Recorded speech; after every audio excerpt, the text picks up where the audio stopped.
BST টেকনোলজির পক্ষ থেকে আপনাদেরকে স্বাগতম।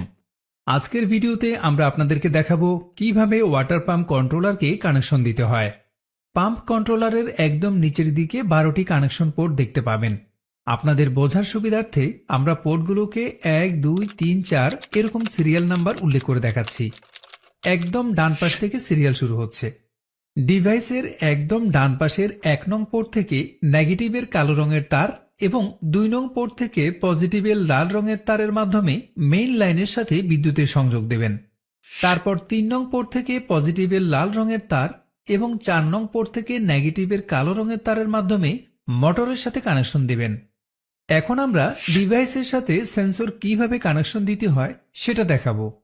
ডিভাইসের 5 নং পোর্টের সাথে লাল খয়েরি রঙের কেবল দ্বারা সংযুক্ত সেন্সরটি কানেকশন দিতে হবে এবং সেটা গিয়ে পৌঁছাবে পানির ট্যাঙ্কের প্রায় নিচ পর্যন্ত। এবার ডিভাইসের 8 নং পোর্টের সাথে সবুজ রঙের কেবল দ্বারা সংযুক্ত সেন্সরটি কানেকশন দিবেন এবং সবুজ কেবলের সেন্সরটি থাকবে লাল খয়েরি কেবলের সেন্সর থেকে কিছুটা উপরে। মনে রাখতে হবে, সবুজ সেন্সর থেকে পানি নিচে নেমে গেলেই সাথে সাথে মোটর চালু হবে।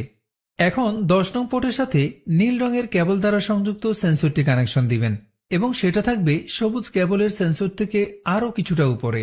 এবার 12 নং পোর্টে মানে একদম বাম পাশের পোর্টে কমলা রঙের কেবল দ্বারা সংযুক্ত সেন্সরটি কানেকশন দিবেন এবং সেটা গিয়ে পৌঁছাবে পানির ট্যাঙ্কের একদম উপরে, কিন্তু ওভারফ্লো পাইপের নিচে। মনে রাখতে হবে, পানি যখনই এই সেন্সরটি টাচ করবে সাথে সাথে মোটর বন্ধ হয়ে যাবে